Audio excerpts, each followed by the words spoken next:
c'est la troisième fois que je participe au salon et pour moi c'est un honneur d'être ici puisque justement c'est pour défendre la valeur du planteur. Je sens que les gens sont réceptifs à ce que nous on propose au niveau de la cacaoculture et de l'agroforesterie. Là je vous présente les plantations haïtiennes où je descends directement former les planteurs à la fermentation, au séchage, où j'aurais construit un centre post-récolte. Là, vous êtes sur le Cameroun, où j'ai formé une cacaocultrice cette année.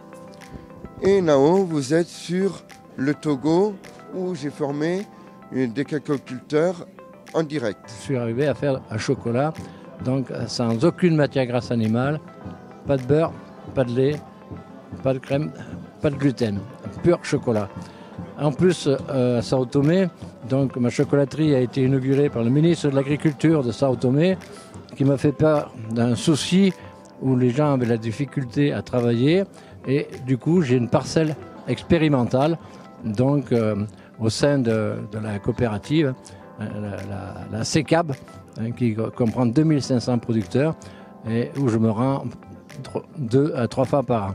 Et le consommateur, de toute façon, a soif de connaissances et on essaie d'apporter le maximum donc, de connaissances parce que notamment on ne parle jamais des producteurs et c'est pour ça que moi j'assiste beaucoup dans ce salon et cette année donc en tant que parrain en plus j'ai amené le drapeau de Sao Tomé et puis un petit document pour expliquer aussi l'histoire de ce pays. Et ici dans ce salon j'ai surtout amené donc chocolat puisqu'on va bientôt donc s'approcher des fêtes.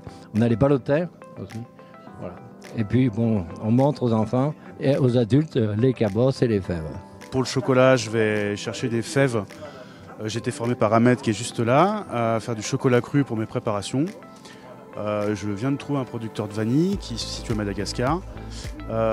Donc voilà, on essaie au niveau de la provenance de tous les ingrédients, que ce soit au niveau de la culture, que ce soit le plus biologique possible, et aussi niveau éthique, ce qui est aussi important pour moi. Parce que quand on traite bien les humains, j'estime qu'on traite bien ce qu'on produit. C'est une question de respect, tout simplement pour le consommateur, pour le producteur, pour ses planteurs, pour beaucoup de choses.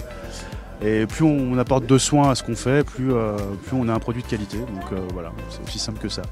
Alors mon produit fétiche cette année, c'est justement une tablette salée avec des ours, justement pour assaisonner les plats comme la viande, le poisson ou des légumes, qui a été fait avec du beurre de cacao et de l'ail des ours. Comme tous mes chocolats sont sans lactose, donc justement j'essaye de proposer aux clients une alternative pour les gens qui sont allergiques au lactose. Donc notamment, la tablette avec des ours peut remplacer le beurre dans les préparations. Corinne est vraiment dans une démarche vraiment de développer des arômes au niveau des différents chocolats, différentes origines. Et elle produit également pas mal de bonbons qu'on n'a pas pu apporter toute la gamme. Quelques figurines de Noël, les sucettes que les enfants adorent.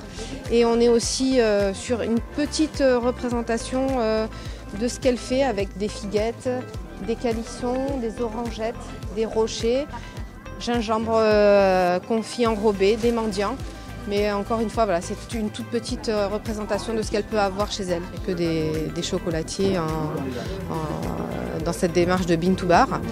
Donc, promouvoir justement un commerce équitable. Donc, c'est complètement la démarche de ce salon.